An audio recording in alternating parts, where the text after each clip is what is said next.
Hey, this is the PNRShow, Season 2, Episode 14, The Great White Magic Hour.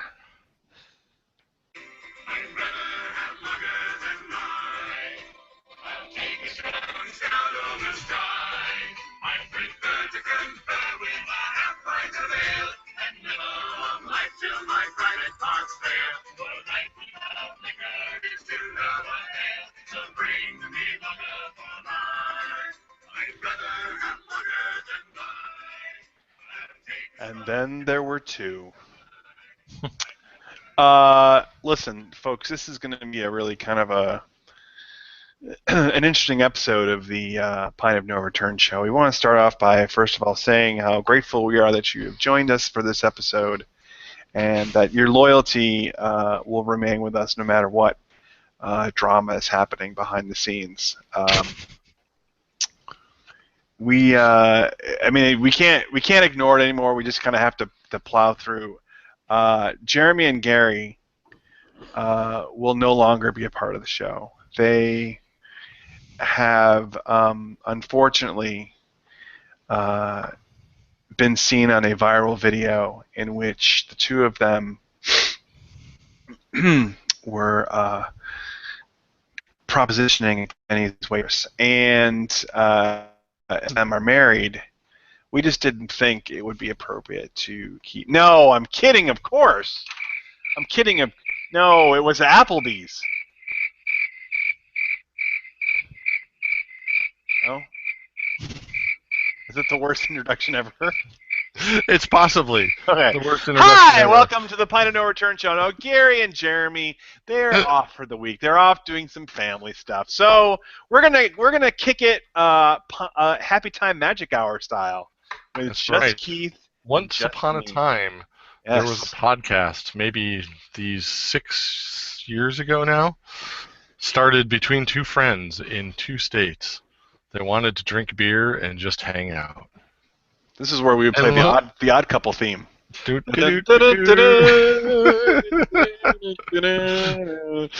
they talk about beer without driving each other crazy? That's right. I The was answer gonna is no. I was gonna kick off the show with the old Happy Time Magic Hour theme, but you know what? I've deleted it from everything. I don't know where it is anymore.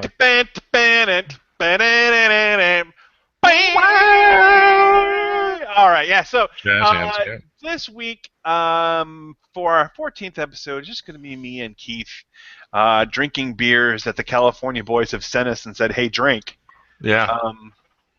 But we're going to persevere. We're going to slog through, and we are the PNR Avengers, Keith and I, this week. You know, that would be something I would love to discuss as a little side topic. If we were the Avengers, you got the four core Avengers. You got Iron Man, Captain America, Thor, and the Hulk. So who in our show would be who? Oh. That's a great question. I think I would peg you, I think, for Captain America. I am kind of the goody-goody. Yeah, that's what I was thinking. Although I have would the be Captain saucy America. wit of Tony Stark. Yeah. I would put Gary, I think, as Iron Man. Really? Why Yeah. Gary? I think of the two California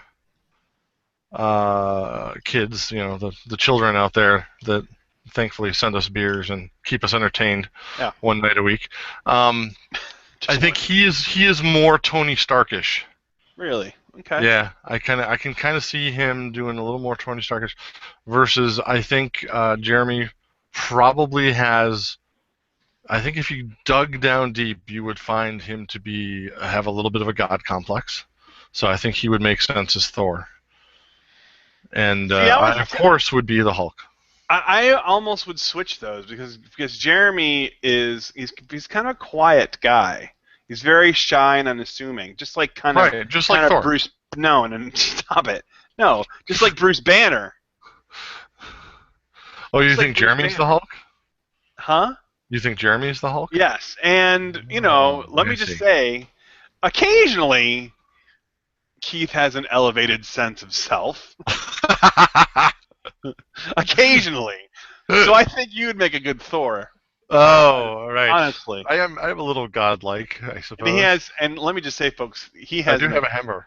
he has an incredible hammer. I do have a really big hammer. Yeah, it's astounding. You It's would be it's rather amazed. heavy. So there you have it, the PNR Avengers. I don't think I've got enough righteousness though to lift my own hammer. That's the problem I have with myself being Oof. Thor. Oof. So That is great scene in the Avengers. Keith has not seen it yet. no. We're going to hopefully discuss it on next week's show, so at least one other person I can talk about the movie with will be here. But suffice to say, the Avengers was amazing. But more about that to come. So we want to thank, first of all, the Poxy Boggards and Stu Venables for their Longer Than Life song as our theme song. You can find them at iTunes and at poxyboggards.com, POXYBOGGARDS.com. This is usually where I say we're live on Alpha Geek Radio Channel 3, but we're not live on Alpha Geek Radio Well, we don't think we are. Channel 3. There's no evidence of us being live. Yeah. It seems my butt might need upgrading. That's I see a good proctologist for that. But we are still broadcasting live on the Googles. We'll be on YouTube, and we're on iTunes, and we're on all the podcast apps you can ever find. PNRShow.com is our website. Email us, pnrshow@gmail.com. Contact us via Twitter, Gary at Always Breaking, Jeremy at Jeremy Brooks, Keith at Wolfman K, and me, your humble servant Rob, is at REBROB, Reb Rob. Yeah. Don't talk to the West Coast boys. They bailed on us this week. I know, so right? Just send all your tweets. Family stuff. Hey, I got operas up the butt, and I'm here.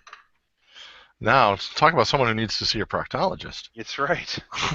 I have 2 more shows. And I'm done. Tomorrow night and Saturday.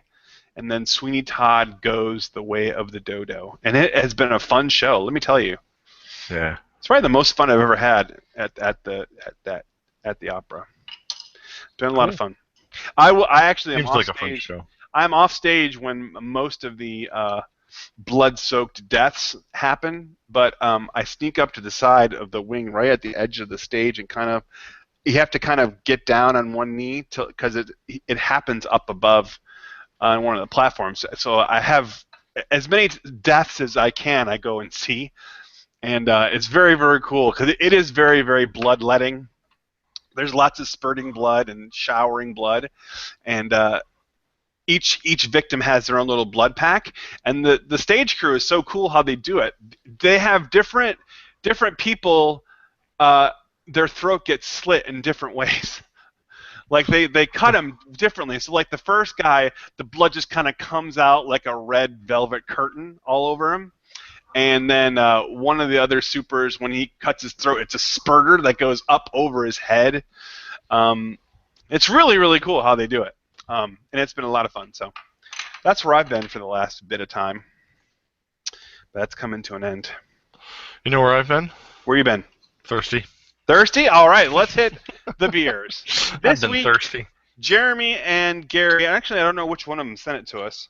I think this was from Jeremy, Okay. but they've both had it, I guess, before. Yeah. And so they said they actually said if we were going to do a show last week, which we didn't do, it would have been the same thing. It would have been Rob and I. So they suggested it for us last week, and then they demanded we do it this week. Okay. So from the Lost Coast Brewery and Cafe in Eureka, California, we have Great White beer. Great. Beer with natural flavors White added. Beer. Now the funny thing about this is it doesn't have actually a label of this as to what kind of beer it is. So you kind of have to just gather. It's a wheat beer. I'm thinking in the Blue Moon style family. This light unfiltered beer is made with 2-row malted barley, unmalted wheat, crystal clear mountain water, and ale yeast. Here's the Blue Moon part. It's spiced with coriander and a secret blend of Humboldt herbs. I don't know what those are, to give it a delicate citrusy flavor. Well, I can tell you, you can smell the Humboldt. Oh yeah? It smells like Humboldt? It smells like Humboldt pie. So let's see here. Oh, I definitely smell the coriander. Oh yeah. As a blue moon, I have myself an orange wedge ready to go. But since I don't, I'll have to rely on the sharks and my frosted mug of glass. It is unfiltered, so it's got a lot of the little yeast cloudies in it. It does, but it's not that cloudy. It is fairly transparent still. You have can a see teeny- like my finger on the other side of my You glass. just have a very teeny tiny head. Mine is quite robust. Well, I poured mine a little while ago. Oh, he's been waiting. Poor guy. All right, so I'm very thirsty. let's give this a try, shall we? They didn't put the ABV on it, so we'll have to look it up while Keith's giving his review. I'm sure it's at least 12. I doubtful. 5.7, I'll say. All right, here we are. Ready? Prost. Roast.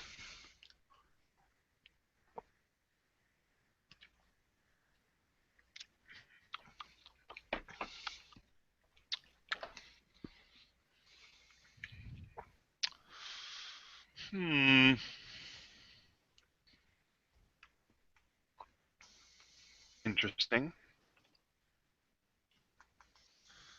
I don't know.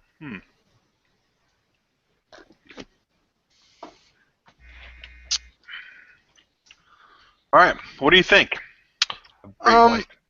It's not bad. I think it's got an identity crisis going on. Okay. I don't know as it knows what it is. right, so it kind of wants to be a wheat, but it's not wheaty enough. It kind of wants to be a white with the spices, but there's not like a Belgian yeast kind of flavor. Well, it's interesting you say that because Beer Advocate calls it a Vit beer. A Vit beer, yeah. It It doesn't. I don't think it fully pulls off a wit beer or a white. I don't know. It's kind of maybe I would say an Americanized version of a German wit, where everything's kind of done a little differently, possibly just because they're using local. They're not using a Belgian yeast. They're using whatever they normally use. They're using local hops and local seasonings and stuff instead of the wit beer stuff. But it's not overall on its own. It's really not that bad. It's very drinkable. The spices don't overpower it. It could use a little more of the wheat in it. A little more malt would be good, but I don't know, it's about a middle road beer for me. I'd give it around a 5. Yeah. It definitely has a very similar taste profile to a Blue Moon or some of the other coriander beers, and obviously that's because of the ingredient that they use. But this one is also kind of middle of the road for me. It has almost kind of a metallic taste to it. Yeah, and about the middle, it kind of gets a little metally. I agree with that. I don't know if that's. I love how my palate is improving. Haha! I almost wonder if that's just a function that's picking up some steel barrel kind of stuff going on. Yeah, I don't know. There really isn't much development in the flavor at all. It's I'd even kind of label it as kind of a weak beer. There's really not much to it.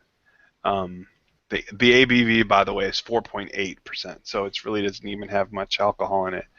4.8. That's close enough to a 5. I think that's okay. Yeah, but I agree completely with Keith. There's just not much to say about it. It's okay. I think probably with this is one. I think definitely like a Blue Moon, you would want to put a wedge of something in it, maybe a wedge of lemon or of orange, or a wedge of another beer. Yeah, a chaser. This is one that probably could benefit from a little beer salt. I don't even know what I'd do with a beer salt though. I might try the lime. You think the lime with that? Yeah, maybe the whatchamacallit. I agree with a wedge of orange, but I don't know about salt on this one because it's just got so many other flavors from the spices going on. I don't know as I'd beer salt this, but it's Are there really that many flavors going on? I think so. I get coriander. It's spicy. There's coriander. Well, it's the Humboldt. If you've never had the Humboldt, then you're not going to know what the Humboldt is. I really can't explain it to you. Well, then I mean, Blue Moon must have Humboldt in it too, because I mean, this tastes like I have this no tastes idea. like exactly. This tastes like a Blue Moon's bastard stepchild. Yeah. So I will be right with you and give it a 5. It's just kind of there. Jeremy had posted in the chat that we could use his review, and he posted it in here because he's had it before. He says, so from Jeremy Brooks in California, it says, they call it a wit beer, but it's not a great version. I would like to have more orange and spice and a Belgian-style yeast, 5 out of 10. So apparently, Jeremy agrees with us, too. Yeah, it's kind of there. It's good. It's good, but it's not great. It's not going anywhere. Awesome, and coming off of the last one we had, which was an amazing beer, it's a little bit of a letdown, but it's not bad. It doesn't ever hit bad. No. So not a ringing endorsement. If I were out having a sandwich at this cafe, I am sure that this would be a delightful beer to have alongside of it. Yeah, maybe. Okay. On Beer Advocate, they gave it a 74, and really? a rating, and a rating of okay. It just says it's okay. So maybe that's basically what we said as well. Well, we agree with the okay part. 74 seems high. Yeah. So a little bit. Yeah. Anyway, so I shipped out the Louisiana and Texas beers last week, and I've got word today from all three, Keith, Jeremy, and Gary, that they have arrived at their destinations. We have. So we've got choices of beers. Because we've still got, I think 3 or 4 from Jeremy. Yep. And I sent a lot. What did I send, like 7? I guess, yeah. It's a really heavy box. I don't know what you paid in postage. But I paid about, I did not send them through any kind of legal or any kind of official postage. I hand-delivered these, but... Right, of course. Yes, if I were to have sent them via the post office, it would have cost me upwards of about $85. Yeah. A lot of weight there, my friend. But the way I figure it, the other boys, they send me beers. You guys send us beers all the time. So yeah. I do mine like once or twice a year. And so when I do send, I want to send as many as I can. So I sent I think 4 Louisiana beers and 3 Texas beers. Oh, and my home brew. And your home brew, right? That my brother-in-law and I made. So we should be set for the rest of summer at this rate. Yeah. At our current every 2-week podcasting rate, which actually isn't that abnormal for over the summer. We'll be back to every week. But these beers could go well into fall. Oh yeah. The number you have plus the ones from Jeremy still. It's true. So we should be set. Yeah. If we were smart, we'd post a schedule for you guys to follow along with. But that's right. So that is our To the Pint segment. Now we move on to the important stuff. It's pint taken. Wow. All right. So this story comes to it's a few weeks old, but the Avengers hype is still hitting a fast and furious pace as the Avengers opened this past weekend. Get it? A furious pace. It took second all time in opening, right behind the original Avengers. So it's doing pretty well. But in the grand hyping scheme that happens with any kind of big blockbuster movie, the stars will go and sit through these pressers, they call them, and basically they'll just sit for 10 hours and have reporter after reporter, magazine, newspaper, television, internet outlet just kind of wheeled in and wheeled out in 5 or 10 minute bits and bytes, and they answer every question under the sun, and probably many questions 500 or 600 times. So this is nothing new for someone as accomplished as Robert Downey Jr., or RDJ as his friends call him. But in an interview, friends really call him that. I think people who are like internet lovers that want to be his friend call him. Yeah, I think wannabe friends may call him RGJ. I bet his real call friends him Bob? call him Bob. Yeah. Bob Downey or Rob. or just Junior. No, I bet Probably it's not Bob or Junior, Rob. because he does not get along apparently well with his father, which kind of ties in to this story. In an interview with a British journalist, sure I'll find it exactly where this guy was from. His last name is Guru Murthy, and I think he is from a British newspaper or television station, one of the two. Sorry, I'll figure it out as we go. The journalist, instead of asking questions about the movie and his co-stars and the process and acting, he instead decided to use his precious 5 or 10 minute slot to veer into the actor's political beliefs and his historical episodes with addiction and time in jail. And here it is, 7 minutes long.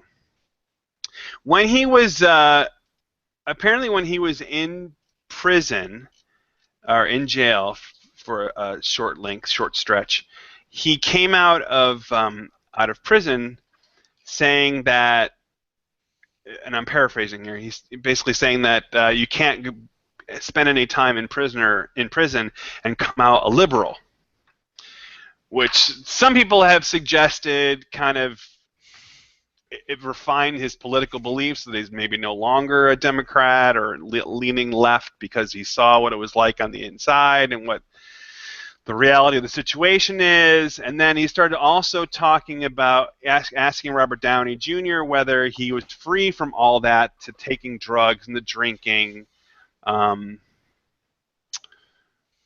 asking about his strained relationship with his father, and at this point, you can see if you watch it on YouTube that RDJ is becoming increasingly more and more agitated. But he's agitated in the way Tony Stark would get agitated. I mean, this guy literally is Tony Stark. Yeah, I don't think he acts really. He when smiles. plays in a He role. flashes that $1 million smile and starts kind of bobbing his knee. And during the course of the interview, he gets up and says, "I'm sorry, what are we doing? This is a little bit too Diane Sawyer-y and crazy." And so people have been hitting Robert Downey Jr. hard for being kind of a jerk during this interview, and that saying things like the reporter is asking legitimate questions, and who wants to hear him answer a question that he's already answered 100 times. So I put it to you, Keith, co-host Keith. Mm-hmm. First of all, what was your impression of the interviewer asking those questions? And then secondly, about Robert Downey Jr.'s reaction to those questions. What did you think? I thought the interviewer was out of line. Way, way out of line to be pushing that stuff.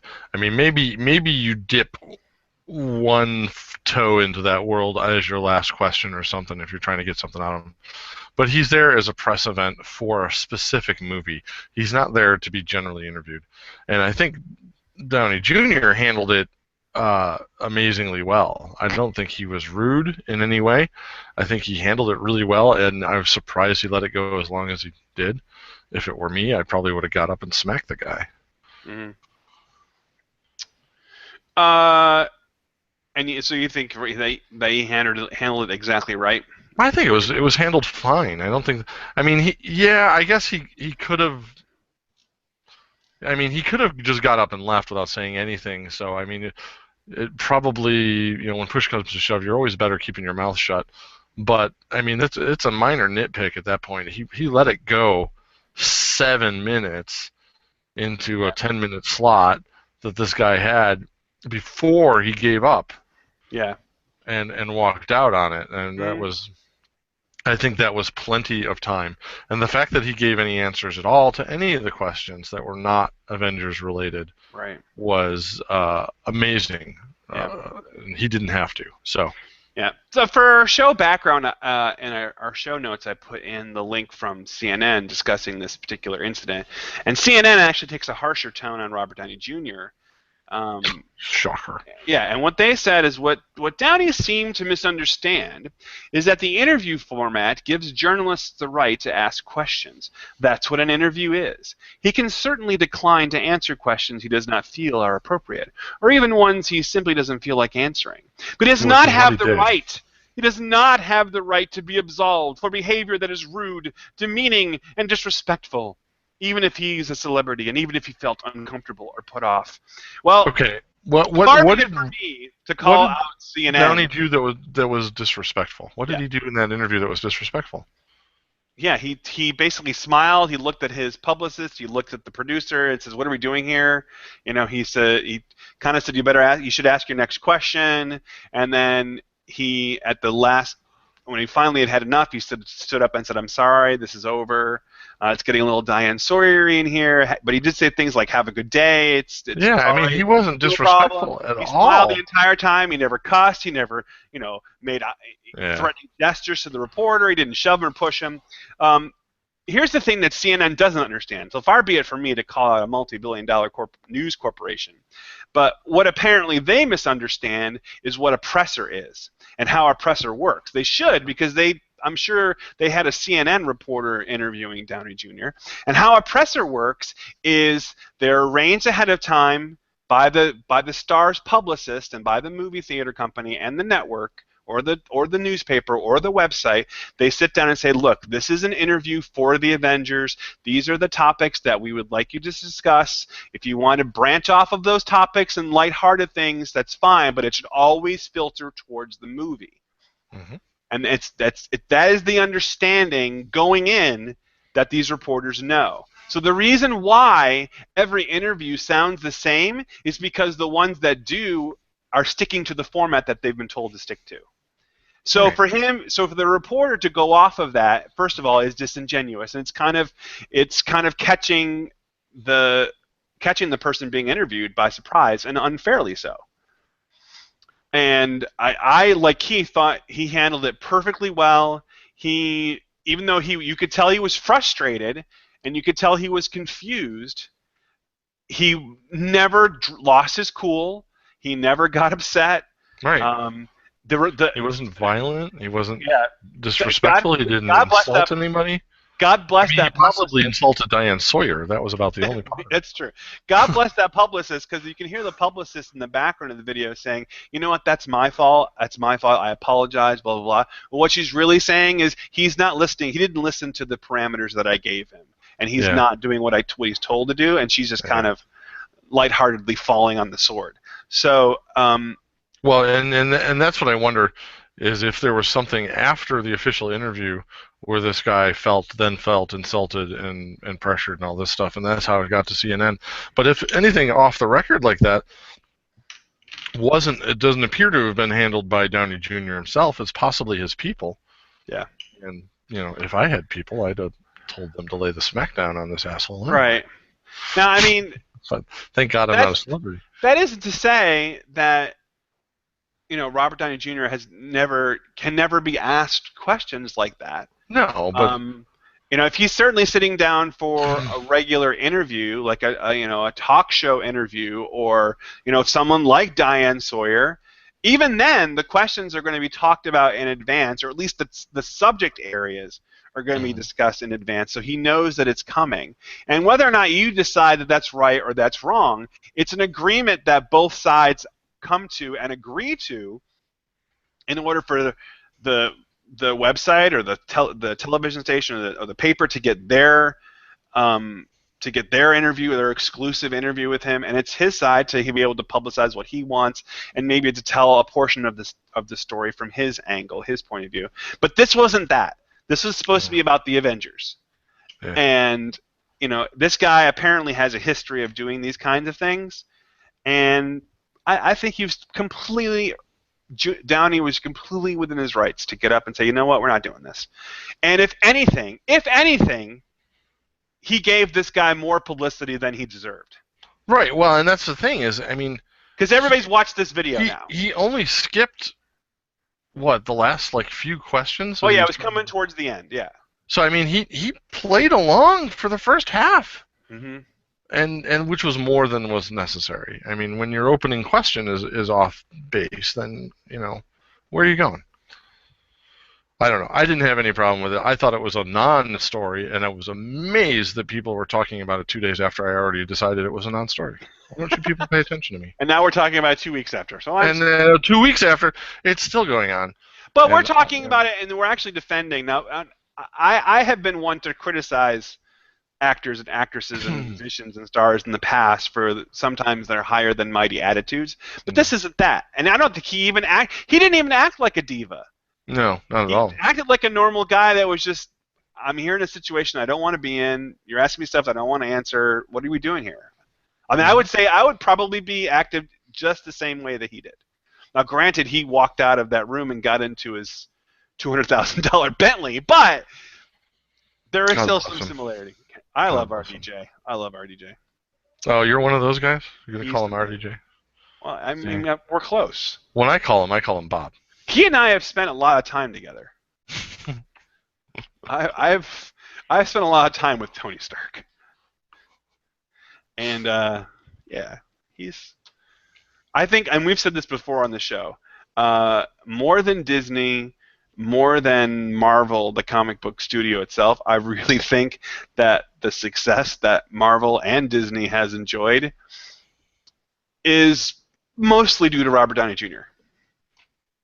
And the fact that he was able to certainly kicked off a really strong franchise, that's for sure. Well, not only that, but his star power and his credibility and how he handled himself in those movies brought those other actors to those roles and brought in supporting actors. Freaking Robert Redford did a Marvel movie for God's sake.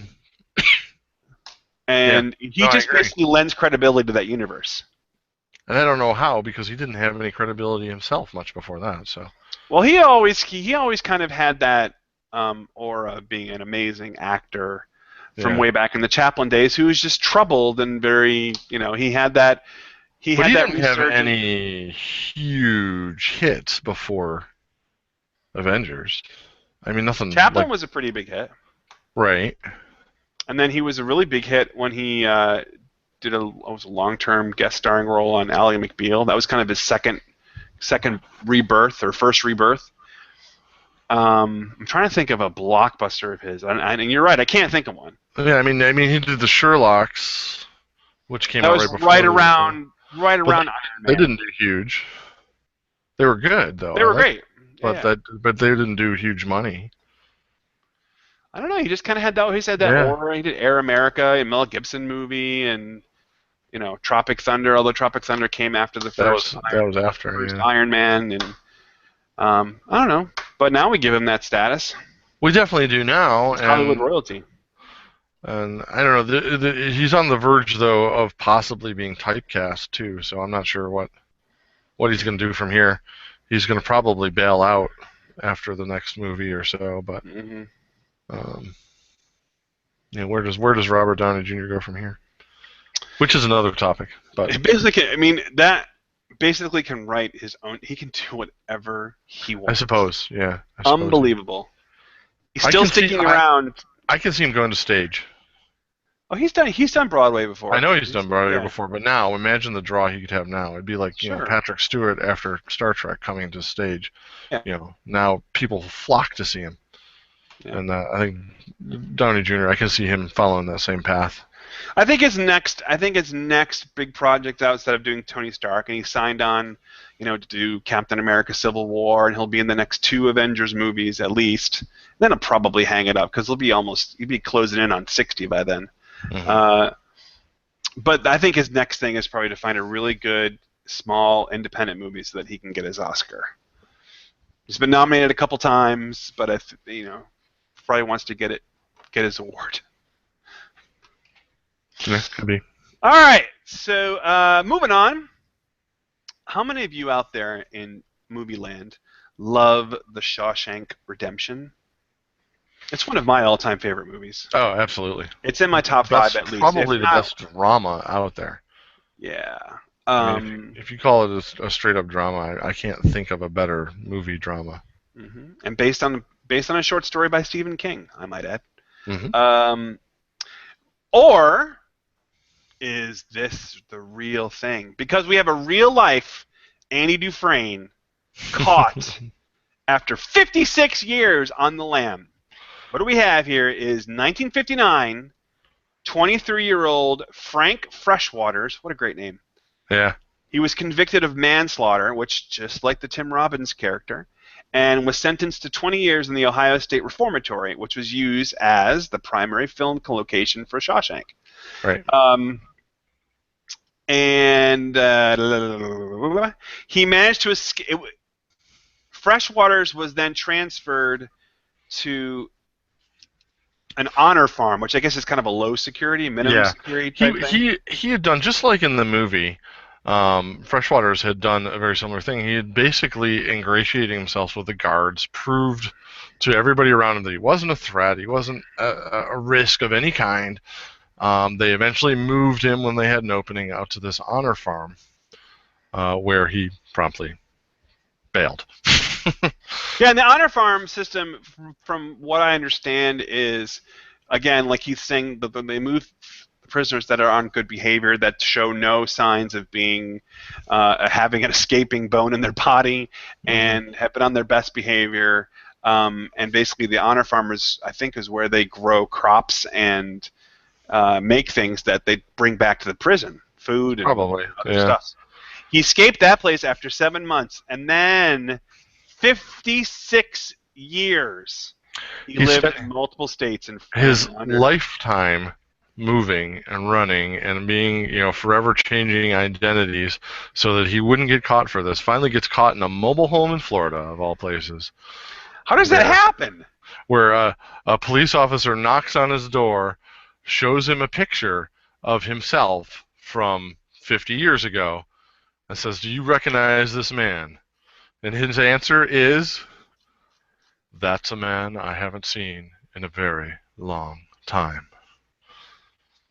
Well, I mean, the way I'm reading that paragraph is that's after they captured him. They showed him a picture of his original mugshot. Oh, I read that. I read that to be that's what they came to the door with. Well, in either case, I guess he's probably not running. Yeah. Not at his age. There's not a lot of running left in that man. 56 years. I mean, he's 79. He's gonna, if they put him back in jail to finish out his sentence, he's gonna die in jail. So I can only hope that in his trial, the judge, converts a bunch of that to time served and lets him go. I mean, obviously he hasn't What done time served? He escaped after only 7 months. I know. There's no time served. 7 months in the honor farm. He spent time in actual prison before that. Oh, okay. Wait, so 56 years? No, he got put on the honor. Well, it doesn't really say how long he was in the reformatory before moving to the honor farm. No, it doesn't. I assume there was some time there. Yeah. He had to build up that rapport. I mean, okay, so if you're that guy, if you're Andy Dufresne, you're Keith Dufresne, and you're going to get busy living or get busy dying, and now in the movie, Andy Dufresne spends 17 years basically sculpting out an escape tunnel back of his prison cell wall. If you're Andy Dufresne, Keith, and you get through, and you're come out of that sewer pipe in the rain, and you're going up and looking up in the air, after that, where are you going? Are you going to Zihuatanejo like he did? Or are you getting out of the country? Are you just going to lay low? What are you doing? I think, the first thing you got to do is be where they're not going to look. So for me, that would be, I'd probably stay local for a little bit. Really? Yeah, because the first instinct is to run as far and as fast as you can, which is what they're going to expect. So you're better off getting into the local town and somehow changing your identity a little bit. And then, when the heat lays down, then you head out and start changing your identity and doing your thing. But yeah, eventually, I think I end up out of the country for sure.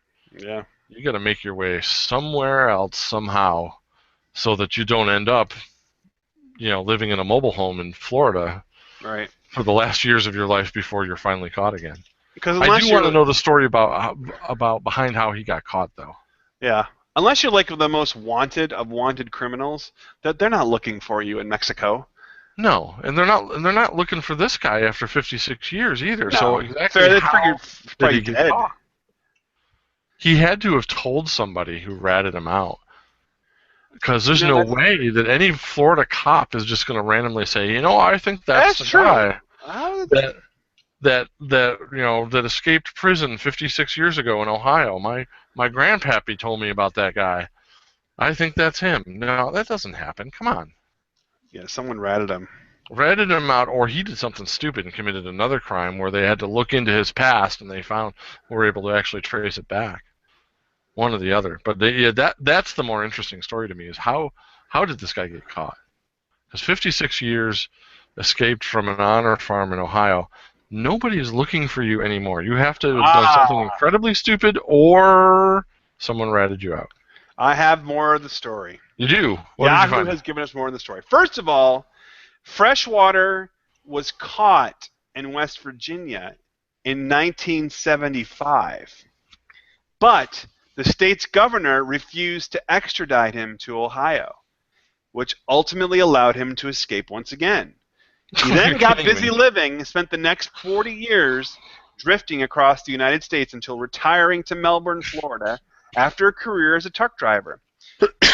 Unfortunately for Freshwater, or William Harold Cox as he became known, the U.S. Marshals never stopped tracking him and got somehow his fingerprints several weeks ago and found a match and confronted him at his trailer park home, got him to confess, and arrested him.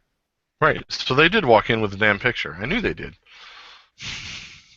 But they got him from somehow by running fingerprints. Something after. I mean, maybe they ran fingerprints back from. Here's how I can see it happening.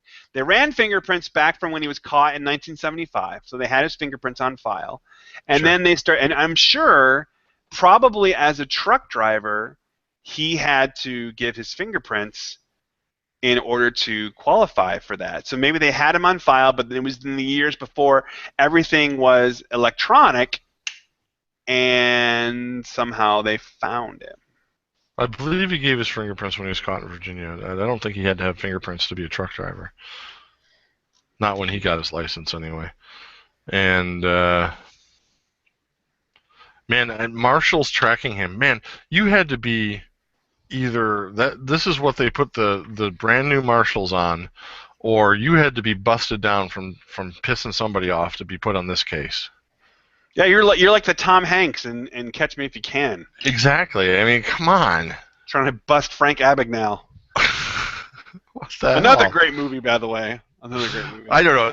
This thing has a great movie in it somewhere. I know it does. This story is just too interesting. All right, so looking at that photo, who do you see playing the elderly Cox? Robert Downey Jr.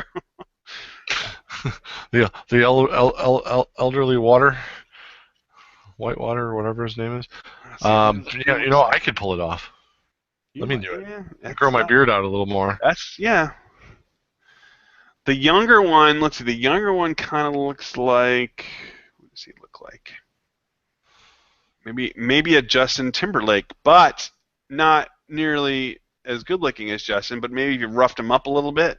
Well, you know, have we got you know, photos of Justin Timberlake at a lineup?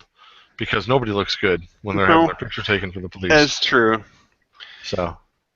And for the older one, I don't know.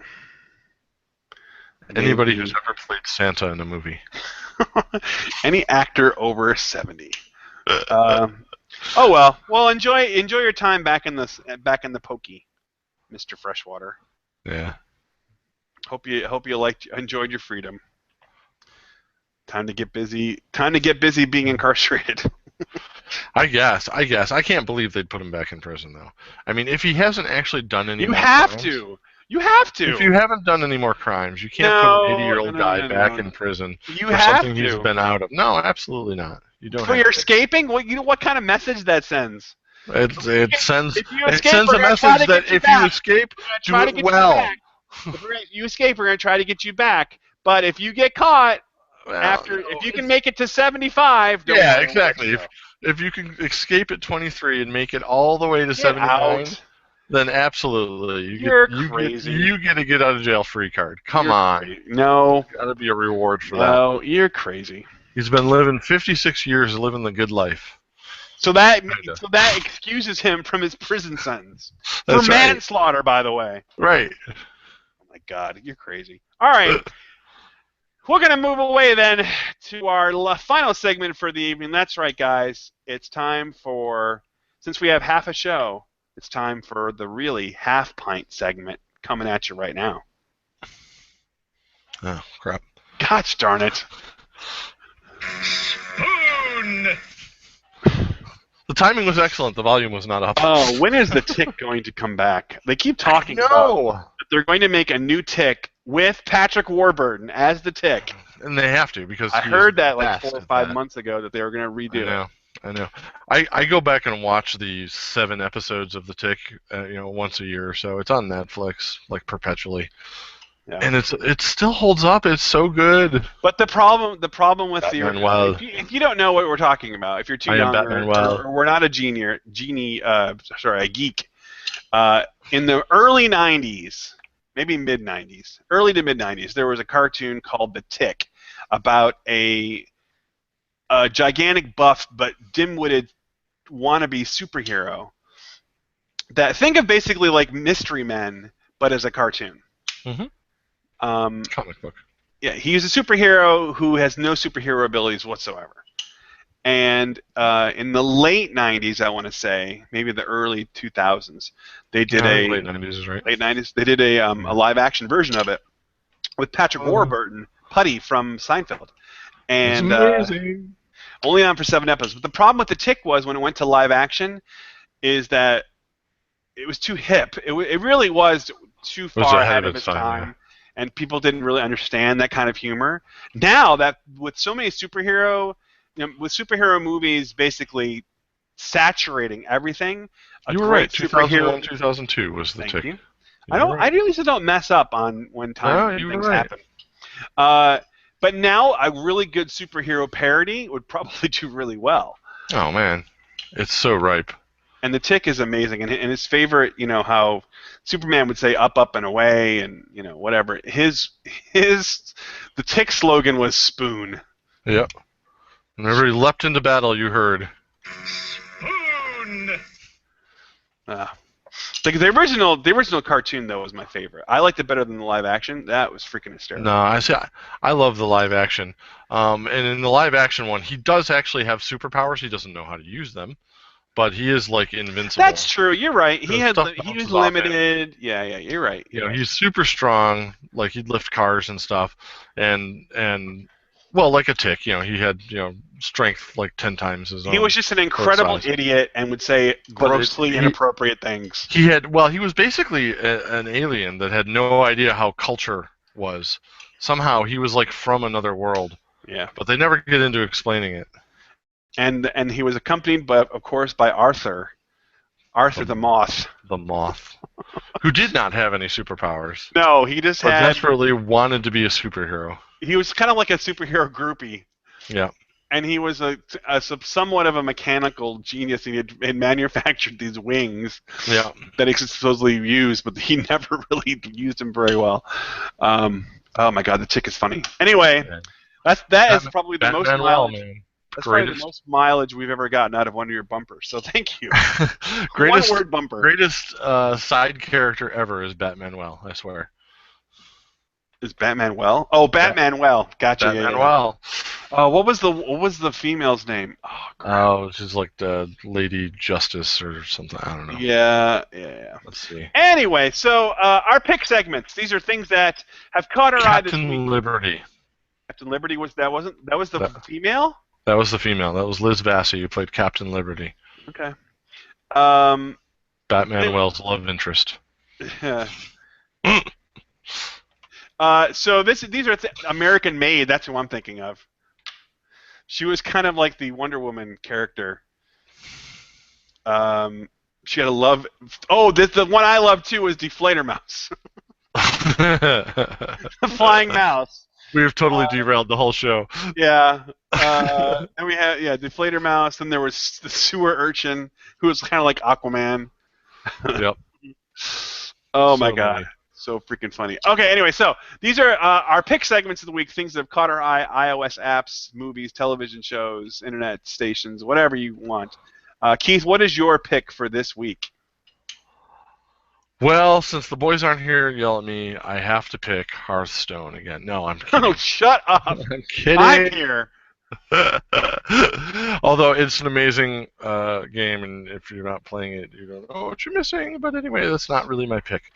My pick this week is The West Wing. Wow. The TV show The West Wing. Okay, now before you get into your review, Mhm. did you watch it when it was on? Were you a fan of it? I did, but I did not watch it religiously. Okay, so tell us now why. When it was on, I was in the middle of dating my wife. So whenever I think so. No? When was it on? When was The West Wing on? I believe The West Wing debuted in 1999. Right. So you had already been married to almost I'd already 5 been married. years. Yeah, well. So not really so much dating. Trying to go on a date with. I said my wife. I didn't say my girlfriend. So anyway, I was. Let's just say I was otherwise distracted Sure. somehow. So I didn't. That's probably right around the time that you moved. You were getting situated in your new job. Hudson Valley, yeah. And then, Yeah. So there was a lot going on in your life. There was, but we've come back to it, and I always enjoyed it when I watched it then, and I've always enjoyed what's his name's shows there. I can't think of his name right now. Drawing a blank. Who did he play? No, the creator. Oh, Aaron Sorkin. Aaron Sorkin. I'd been in love with his type of fast-paced Sports Night-esque, scene cuts and dialogue and stuff like that. So it's been on Netflix for a while. My wife and I, avid Netflix, because we're cord cutters, so we're avid Netflix people. So this popped in a few months ago. We started watching it, and we're about to finish season 2 now. So we're rolling through it pretty quick. And man, just that show holds up. It is still good. It is still relevant, surprisingly so. It was supposedly, when they filmed it, it was modern day. So now you can kind of look back at it a little bit and say it's a little bit of recent history. But for the most part, it really holds up pretty well. A lot of the commentary and problems they're having with the White House are problems that we're still having now. And predictions about the future too. Yeah. About future problems we'd have. And it's just so. I love how the quickness of it. I love the dialogue. I love the pacing. I love the mood. I love everything about it except the closing music. The closing music for The West Wing is the worst closing music ever for a drama. It is stupid and ridiculous. It sounds like fairies are dancing through the White House lawn, and when you come off this big cliffhanger moment that you're gonna, you'll have to wait. In theory, you have to wait a week to see, or maybe it's a season-ender cliffhanger, and they roll into the credits with this happy music. It just is so out of place. It's so ridiculous. I can't believe they got away with it then, and I can't believe they haven't changed it yet. And I'm in season 2. That music sucks. That never goes away, by the way. Oh, God damn it. Just hit your remote. In the beginning, the music swells, and you get the awesomeness that is the presidential office. You get the pomp and circumstance and the seriousness of everything. And when they end it, it's like, fairies just crapped on my lawn. It's ridiculous. All right, so that's my pick. Everybody pause it before you hear the final music, and you'll be happy. So let me, David Wells, by the way, the composer, great composer, and I like the closing music. So yeah, closing music sucks. That's just me. So since we closing music is fine in and of itself as a closing music piece to an amazing dramatic show, it is terrible. So since we only have the two of us this week, allow me to comment on Keith's pick. I was a West Wing fan from the moment it came on, and I watched it religiously until about 2004. And speaking of, major life events, I was going through one of my own at that point, and so I kind of lost track of it, and I came back to it a few years later on DVD and finished out the series.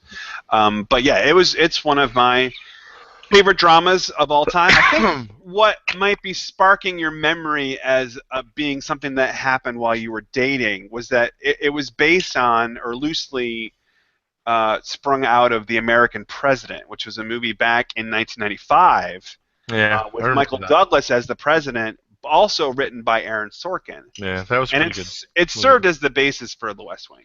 Yeah. West Wing is way better, though. Well, you have series of entire seasons to devote to topics like that. But, great ensemble cast.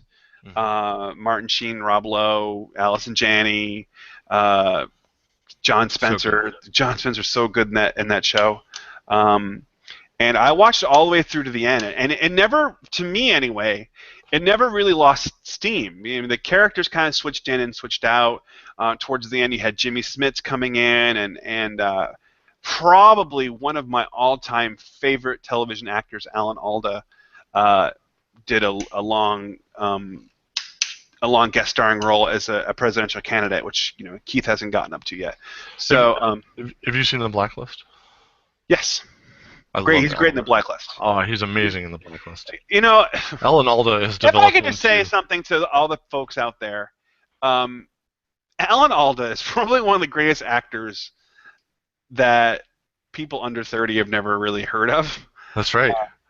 If you go back and watch MASH and go back and watch. Developed from a brilliant sketch comedian that he was in MASH into a significantly dramatic actor and downright evil character at times. Well, I mean, it's amazing to see his evolution as a performer, and I'm glad to see him still doing it. A couple of things that I remember from The West Wing when I watched it. One is the 9/11 episode that they did. Of course, the show was on from '99 until I think 2005, 2006. So it happened. It was all 2001 to 4. It was only on for 4 seasons? Yeah, I think so. No. It was on for 6 or 7 seasons. I don't think so. Yeah. Don't doubt me on these things. West Wing, 99, 2006. Thank you. Again, Rob is right. Don't doubt me on these things. You're right. The one thing I remember, one of the things I remember is the 9/11 episode, which they basically took out of their own series continuity, out of the storylines, and basically did an episode solely centered around the aftermath of 9/11, in which the White House gets locked down when there's a high school, I think it's debate club or social studies class or something, is visiting the White House. And we just had that one a few episodes ago. And that's about where we are is maybe just watching that episode and remembering what the emotions were like. And I was actually living with Keith and his wife at the time when 9/11 happened, and just remember, it reminds you kind of of that weird kind of paranoia and panic that was happening in the world at the time, and just kind of the sense of, from the kids' point of view, of we don't really know what's going to happen. Not only in this particular event, but in the years and months and years to come. And the commentary that they had about terrorism and where it's headed and why it started and kind of the thrust of it is oddly prophetic. It's a really interesting thing. They did an excellent job of putting that in perspective and letting you know that religions were not the problem. Right. That it was the people.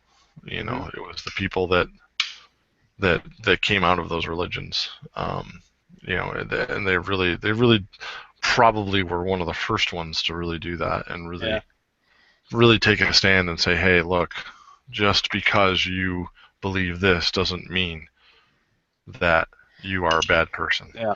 I mean, that whole scene where they were interviewing, what's his name was interviewing the Muslim analyst that was there in the White House. I mean, that stuff was amazing. Yeah. Oh, yeah. That's drama. the other storyline that's happening in Yeah. that episode. Is while that's Right. happening, Leo is. There's a rumor that, or there's a report from the FBI or CIA or something like that that one of the people that work in the White House may have ties to someone who was in a terrorist cell. So, and that's played by what's his face, the guys from White Castle. One of the dudes, the dude from White Castle, Harold Kumar. Kumar. The guy who plays Kumar. Who I can't remember. I'm sorry, I can't remember your name right now. Not that you're listening to the show. I apologize. He is one of our biggest fans. Penn. Is it Cal Penn? His last name is Penn. Anyway, so I remember that episode. I remember the episode where, for some strange reason, where Allison Janney does the jackal. I think you've probably seen that by now. That's one of my favorites. And also the sad stuff. You're going to have. I'm not going to spoil anything because Cal Penn. I'm not going to spoil anything by letting you know that John Spencer passed away during the show's run, and how they dealt with his death was very tough to see. And there are lots of really great moments in that show, and I miss that show being on sometimes because I don't think there's a show out now that really discusses the problems we have in our world, along with some of the optimism that we as a society can have too. It's either all positive or it's all negative. The West Wing, however it did it, struck that balance, and it did it really well. So that's a good pick. Yeah. Anyway, despite all the psychobabble that Rob just said, it's a really good show. You should watch it. Because of, not in spite of. Oh, I mean, that's what I meant. Yeah. By the way, incidentally, to pick up on a pick from last week, Gary, I'm about almost halfway through with Daredevil. Oh my God, that show is so good. I have slowed down a little bit because we've been so busy the last week or so. But I got to get back to Daredevil. I'm going to get caught up on it this weekend, hopefully. It is so good. It is such a great show. It is so good. Okay, so my pick for the week is an iOS app. I was singing its praises last week to the boys. Some of them tried it and didn't like it. I love it as a quick pick-me-up and put-me-down type of game. It's called Does Not Commute. And what it is, it's a very simple app. You are in different locations of a city, in the suburbs or at the beach or whatever, and you're driving a little car. And the way you drive it is that the car is in constant motion, and you just, on the left and the right side of the screen, you're just steering it. And you're trying to steer it from your starting point off to the other side of the screen somewhere to where this particular commuter is trying to get.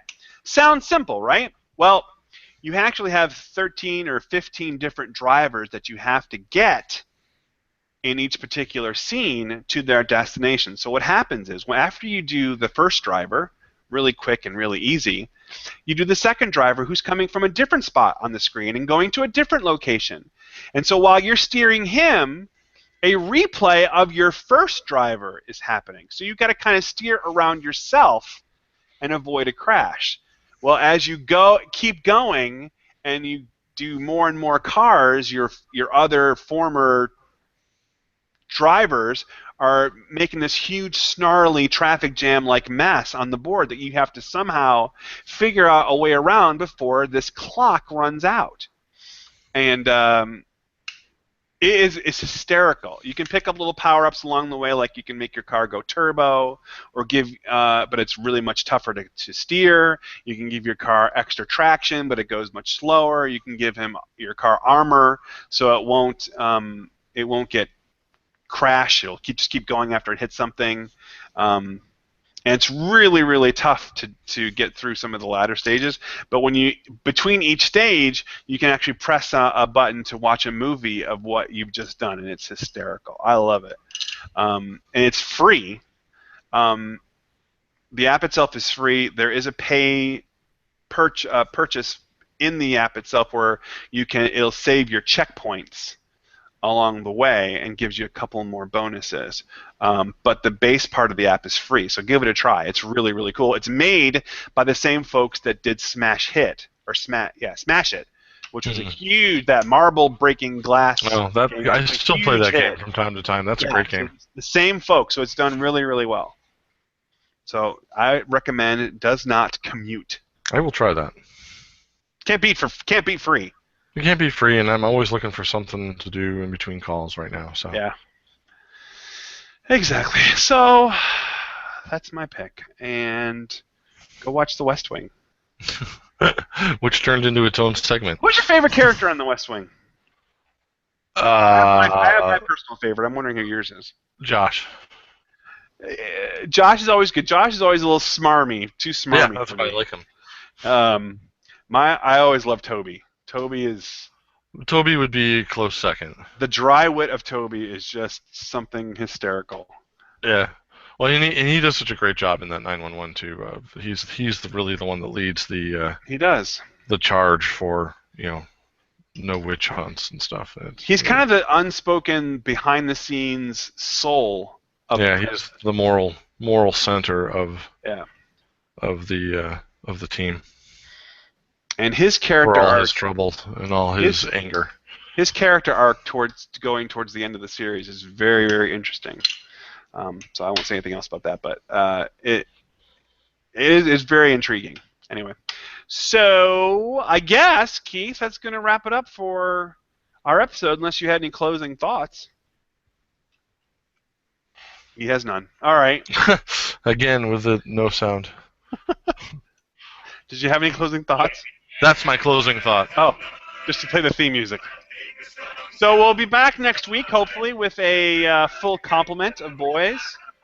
And finishing up our California beers and getting into our Southwest or Deep South contingent.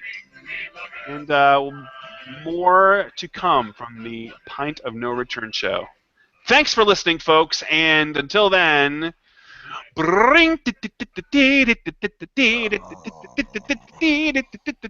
spoon! Why'd you ruin it? I said spoon at the end. That was a perfect finish. Spoon! There you go. Now click it off. Off.